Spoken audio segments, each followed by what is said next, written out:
उनकी जिंदगी पूरी तरह तहस नहस हो गई।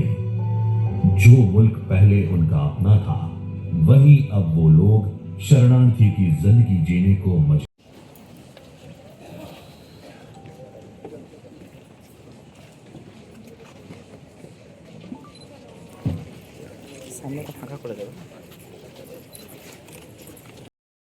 যারা একটা বিশিষ্ট সংস্কৃতি নিয়ে, বিশিষ্ট ধর্ম নিয়ে, বিশিষ্ট উপাসনা পদ্ধতি নিয়ে, বিশিষ্ট বিশ্বাস নিয়ে, বিলিফ নিয়ে যারা এসেছিল ভারতবর্ষের মাটিতে, তারা কিন্তু ভারতের মাটিতে ভারতীয় সমাজের সঙ্গে, সনাতনী সমাজের সঙ্গে, এখানকার সংস্কৃতির সঙ্গে একাকার হয়ে যেতে পারেনি।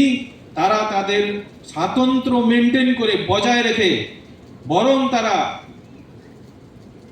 আলাদা হয়ে যাওয়ার চেষ্টা বরাবর করেছে। তারা বিশ্বাস করে যে সারা পৃথিবীকে খিলাফতের আন্ডারে নিয়ে আসতে হবে, তাকে বলে তারা দারুল ইসলাম।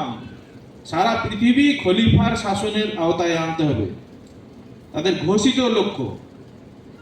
এই লক্ষ্য নিয়ে যারা ভারতবর্ষে আক্রমণ করেছিল, ভারতবর্ষে এসেছিল, তারা গোটা ভারতকে দারুল ইসলাম বানাতে পারেনি, কিন্তু আংশিকভাবে তারা পাকিস্তান বানিয়ে তাদের যে লক্ষ্য ছিল সেই লক্ষ্য আংশিকভাবে পূরণ করেছে।